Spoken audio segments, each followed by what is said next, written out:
TV KPM.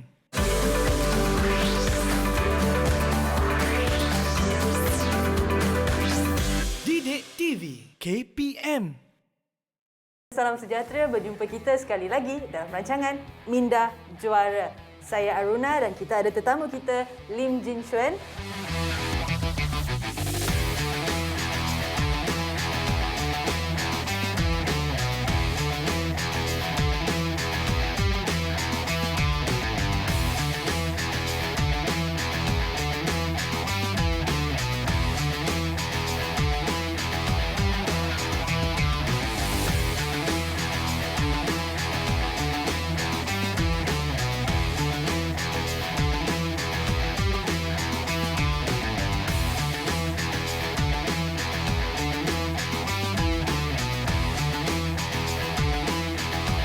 Kita akan sama-sama untuk mengenali dan mempelajari bagaimana untuk menjadi seorang juara. Bukan saja dari segi fizikal, tetapi juga dari segi minda anda.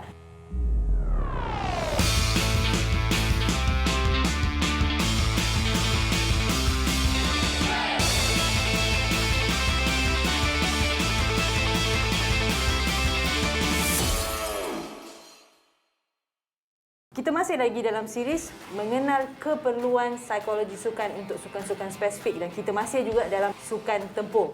Okey, yang sebelum-sebelum ni kita dah tengok daripada jenis perlawanan mereka. Okey, jenis-jenis yang sparring kita katakan. Hari ini apa yang kita nak tengok adalah kepada sukan persembahan yang di mana kita ada beberapa kategori yang kita akan terangkan. So, apa yang kita boleh ceritakan pasal sukan persembahan? Okey, sukan persembahan, especially dalam sukan bertempur. So, dalam sukan bertempur kita actually ada beberapa sukan yang dalam kategori ini. So, dalam saya bagi contoh. So, sebagai contoh, so wushu ialah satu. So, wushu dia ada memang taolu.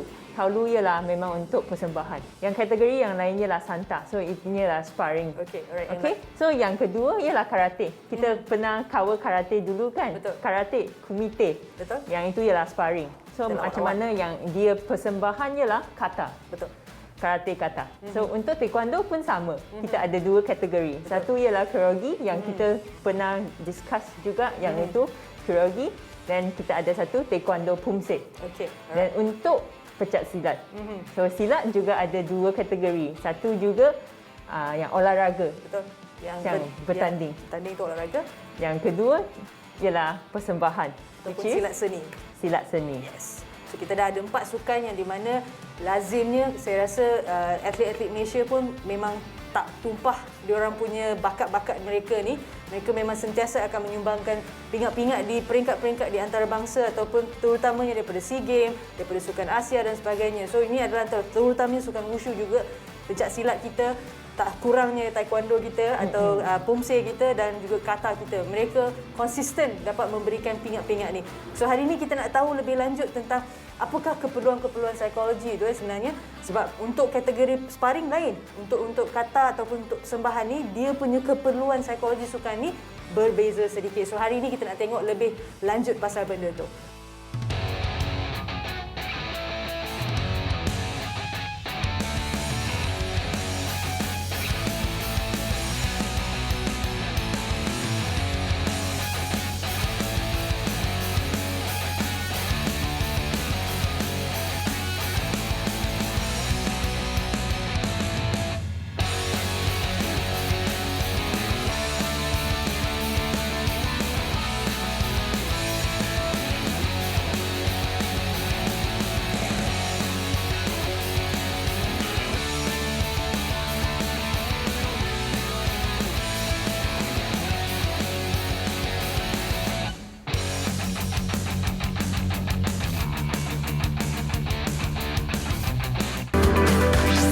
Didik TV KPM. Didik TV KPM.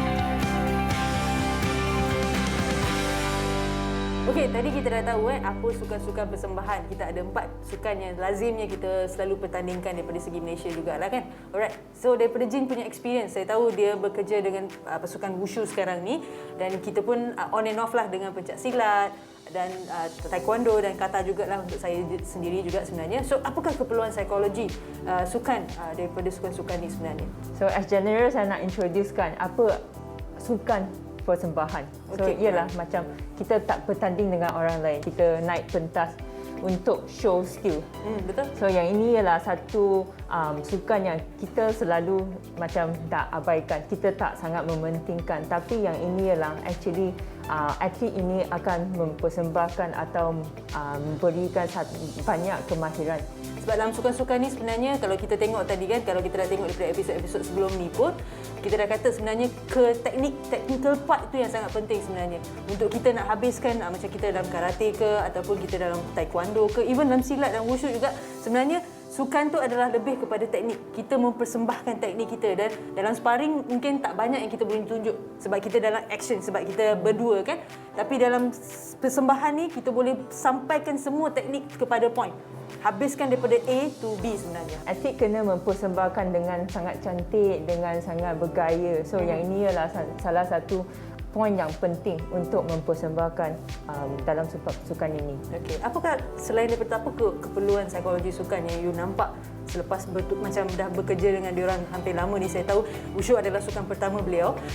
Dia sangat sayangkan wushu dia sebenarnya sebab banyak yang kita boleh belajar kan, betul tak? So atlet-atlet dia pun sangat berdedikasi sebenarnya. So daripada pengalaman bekerja dengan pasukan-pasukan ni, apa yang kita nampak keperluan untuk mereka ni sebenarnya? So actually dalam sukan persembahan you tak ada nampak macam persaingan di depan you. You ada dengan diri sendiri saja. So macam mana you akan kena mengawalkan emosi diri sendiri. You kena ada satu goal yang sangat jelas sebab kalau you tak ada, you memang akan rasa okey saya gugup tapi you tak dapat memberikan yang persembahan yang terbaik. So macam mana kita mengatasi masalah-masalah ni? Betul sebab kalau daripada saya yang saya pernah juga bekerja dengan atlet-atlet daripada negeri untuk di pencak silat ni, terutamanya untuk seni, mereka akan berkata macam ni lah. Contohnya saya boleh bagi tahu sikit. Mereka akan kata setiap bunga tu mesti kena perfect. Kan ada bunga 1, bunga 2, mungkin dia ada 8 bunga ataupun ada 6 bunga dan sebagainya. Setiap satu bunga ni ataupun setiap satu persembahan diorang ni memerlukan konsisten ataupun tahap konsisten yang sangat tinggi. Everything should be on the pot. Everything should be on the dot. Contohnya. Alright, okay? So bila selalunya saya akan joke dengan diorang lah. Selalunya saya akan cakap macam ni. Anggap sahaja ambil seni silat ni sebagai macam main video game. Selalu saya akan cakap macam tu. So kalau let's say level 1 tak lepas lagi, jangan fikir pasal level 2. Kalau kita main PUBG ke ataupun kita main Minecraft ke, tak kisahlah. Sukan apa saja ataupun video game apa saja, kita sanggup lalui again and again. Candy Crush 10 kali dekat level yang sama. Tapi kita memang penuh konsisten. Kita memang bersabar. Tekan sampai habis, sampai dapat. Tapi kenapa kita tak boleh buat dalam sukan kita sebenarnya? Itu adalah salah satu yang saya fikirkan lah. Okay, so aktiviti-aktiviti yang apa yang kita boleh buat untuk mengatasi apa yang beliau cakap tadi. So, macam mana kita dapat lebih konsisten dalam persembahan kita. So, yang ini ialah kita kena gunakan goal setting, penetapan maklumat. Macam mana kita menetapkan maklumat, apa yang paling penting. So, kita kena letak apa yang paling penting. So, sekarang saya nak membaiki skill. Atau apa yang faktor yang you rasa you nak membaikikan. So, yang ini ialah penetapan maklumat. Betul. Apa yang saya nampak daripada penetapan maklumat adalah juga mungkin setiap skill set yang diperlukan, maksudnya teknik yang pertama, teknik yang kedua memerlukan daya input ataupun pergerakan yang berbeza. Mungkin pergerakan ni kita perlukan flexibility, kita perlukan mobility, kita perlukan fitness yang sangat tinggi ataupun kita kena visualize benda tu supaya sampai dekat level yang kita nak sebenarnya. Betul tak? Seperti dalam actually sebagai general lah, untuk semua sukan persembahan you kena ada banyak kemahiran. You kena ada flexibility sebab mereka kena persembahkan dengan yang baik. You kena ada flexibility. Dalam kumseh mereka kena 90 degrees. Okey. Dan kaki naik betul-betul atas betul lah. Betul-betul atas. Kalau saya separuh je kot. Saya dikenali lebih sebagai batang kayu. So saya batu. Okey, bolehlah tu batang kayu dan batu kawan. Okey. So yang kedua kena ada sangat banyak strength. So you kena lompat sini. you kena lompat sangat tinggi. So you kena ada strength yang sangat tinggi, Betul. sangat kekuatan yang sangat lebih. Tapi orang lain tak nampak sangat sebab kita tak ada pertandingan. Betul. Tapi ini dalam persembahan, you kalau nak nampak satu persembahan yang memang menonjolkan, you kena ada kekuatan atau kekuatan ini. Betul, sangat speed kan, diorang akan buat dengan persembahan dengan sangat laju dan sebagainya. Ini memerlukan tahap kita punya, kita kata apa, tahap kita punya fokus kita sangat tinggi. Kita tak boleh nak miss satu pun sebenarnya, betul tak? Satu step pun kita tak boleh nak miss. So, macam mana kita nak ada dalam tahap fokus yang cantik itu sebenarnya? Okay, so konsentrasi atau tahap fokus. Macam mana kita membantu atlet kita untuk mendapat concentration yang sangat tinggi.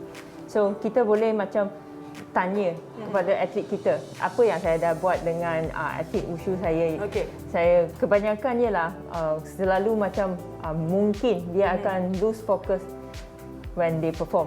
Okey. So, dalam pertandingan, mungkin dia buat satu mistake. Okey. So, kalau dia nak recover back from the mistake, so mereka kena fikir, okey, apa yang seterusnya, apa skills yang seterusnya dia nak mempersembahkan. Okey. Sebab kalau dia dah macam lose focus kan, macam mana dia akan ambil balik fokus yang itu. Betul, betul, sebab kita kan macam saya cakap tadi kan, ini adalah macam 8 bunga ke, ada 12 bunga. Tersalah dekat bunga kelima, ada lagi 7 bunga nak kena settle kan.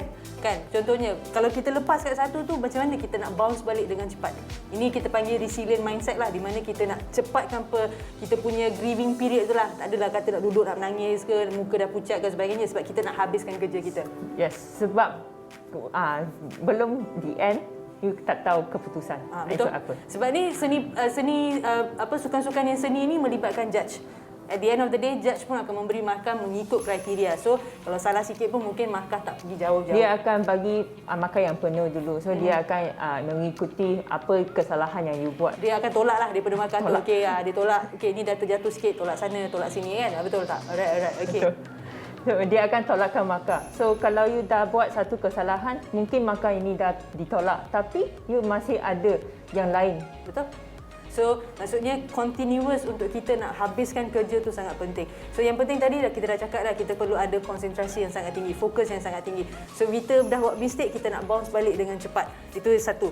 Penetapan matlamat ni pun akan membantu kita. Kita tahu mana kekurangan kita. Selalu kita akan sebut, always ukur baju dekat badan sendiri. Maksudnya, kita tak boleh nak bandingkan diri kita dengan orang lain, betul tak? Betul. So, kalau macam mereka perlukan, let's say, kalau perlukan physical yang sangat cantik, train for that. Make sure that time-time ni lah awak gunakan untuk train physical awak dengan sangat cantik. Sebab bila ada tenaga yang banyak, persembahan tu akan jadi lagi laju. Contohnya macam selalunya kita nampak tengok cerita Jackie Chan kan. Dia pusing sana, dia pusing sini, dia pun kita ingatkan dia pakailah dummy ke sebagainya, tapi tak. Dia menggunakan diri dia sendiri saja. Tapi sebab apa? Kemampuan dia dan dia sangat fit. So, itu yang saya nak sampaikan lah. Maksudnya di mana kita kena sentiasa fit untuk that part lah. Apa lagi yang Jin nampak daripada pengalaman awak bekerja dengan wushu sebenarnya? So, yang satu yang paling penting juga performance, routine performance. Okey. Sebab kalau dalam persembahan kita memang ada rutin sendiri. So, macam mana you improve dengan rutin sendiri dan rutin sebelum pertandingan. Betul. Sebab sebelum you masuk ke dalam gelanggang atau court atau pentas you untuk bertanding, you akan rasa gugup. Sebab you seorang sahaja yang akan kat atas. The floor all yours, kita katakan. Time tu lah rasa macam butterfly effect lah, everything ada kan time tu. Tapi bila kita rasa yang ni terus emoji yang I feel content. Maksudnya saya ilmu dah pekung di dada, saya just nak tumpahkan je. Saya nak keluarkan je apa yang kita rasa benda tu sebenarnya kan. Betul tak? Alright.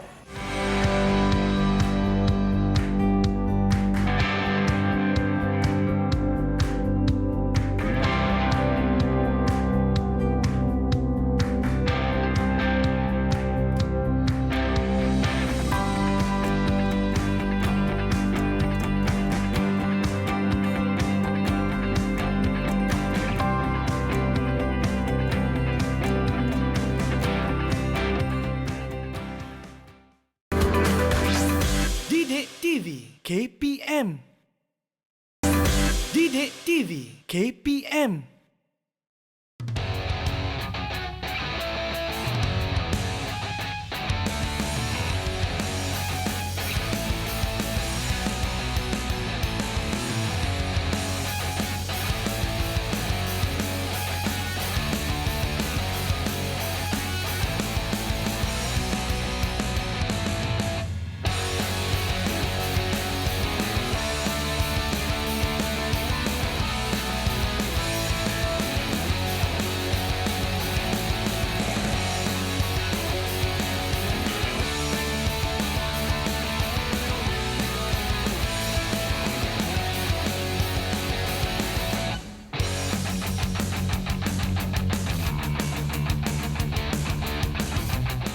Okey adik-adik, dah banyak yang sedikit kita tahu sebab kita sekalikan untuk empat-empat sukan ni kan. So tapi ada tips-tips yang menarik yang Jin sebenarnya dah share dengan kita. Ada beberapa perkara yang kalau adik-adik dalam sukan-sukan ni mungkin dah boleh ambil perhatian dan tengok cara macam mana kita nak lakukan perkara ni dekat rumah dan belajar daripada sekarang sebenarnya. Okey, ada lagi tak tips-tips terakhir untuk adik-adik kita ni? Okay. Untuk semua sukan lah, tak kira apa persembahan ke pertanding ke, kita kena lebih faham kepada diri sendiri. Apa kemampuan kita dan apa yang kita boleh lakukan. Dengan lebih memahami diri sendiri, kita dapat memperformkan apa kekuatan kita dan mengurangkan kesilapan dan kelemahan. Betul? Yang itu yang penting. Sebab bila kita dah tahu lebih banyak tentang diri kita, kita boleh kurangkan mistake. Sebab the winner is not all about perfect kan. The winner is who make the less mistakes selalunya. Especially in the sukan persembahan. Sebab dia daripada yang full marks, dia tolak markah. Maksudnya yang lain semua kena kejar untuk marks. Awak semua dah dapat macam 10 juta dah. Okey, tolak rumah, tolak tu, tolak ni, tinggallah 5 poin contohnya kan. So lagi banyak yang kita boleh simpan poin kita, lagi bagus untuk adik-adik di sana lah nanti. Okey, soalan untuk hari ini ialah bagaimana anda memperbetulkan kesilapan sukan persembahan dan fokus kembali kepada pertandingan yang seterusnya. Okey, selamat menjawab.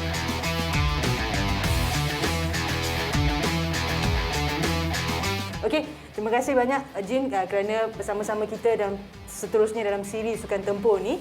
Dan saya harap adik-adik dapat belajar banyak tentang perkara-perkara ataupun keperluan psikologi sukan secara khusus untuk Sukan Tempur ni sebenarnya. So sebenarnya kita akan lebih mengetahui tentang sukan-sukan lain di episod-episod akan datang. So itu sahaja untuk Sukan Tempur. Sehingga itu, saya Aruna dan ini Jin. Kita akan berjumpa lagi di episod akan datang. Ini Minda Juara.